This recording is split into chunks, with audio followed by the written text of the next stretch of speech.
I've been a critic of China for over 30 years. I take no second place to no one on my criticism of China.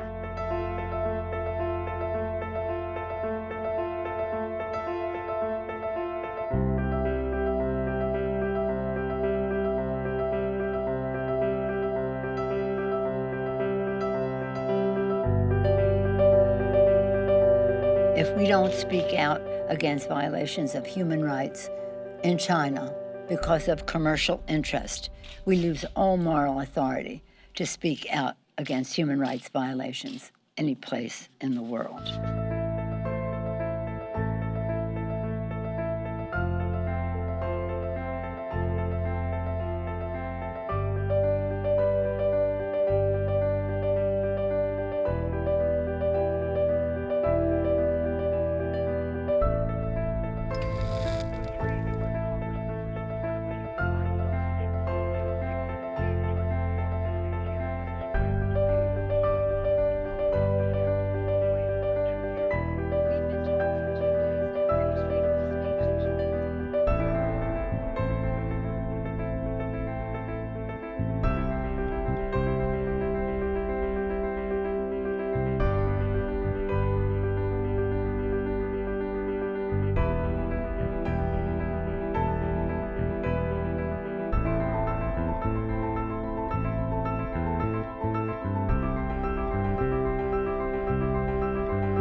The Olympic Charter states that the Olympics should promote a peaceful society concerned with the preservation of human dignity. The reality is that human rights abuses committed by Chinese authorities are worsening in the weeks and months before the Olympics.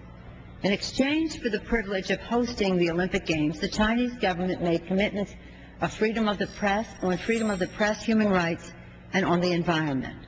Many of these commitments have been violated repeatedly and blatantly.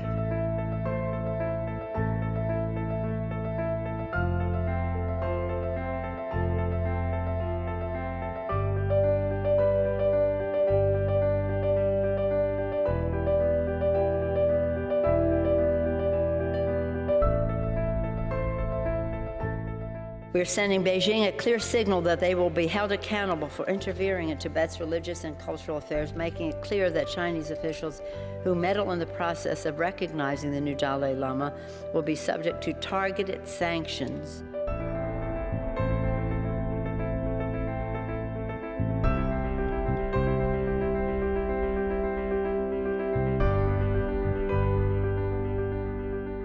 Beijing's so-called national security passed on the eve of the 23rd anniversary of the handover of Hong Kong from the UK to China signals the death of the one country, two systems principle.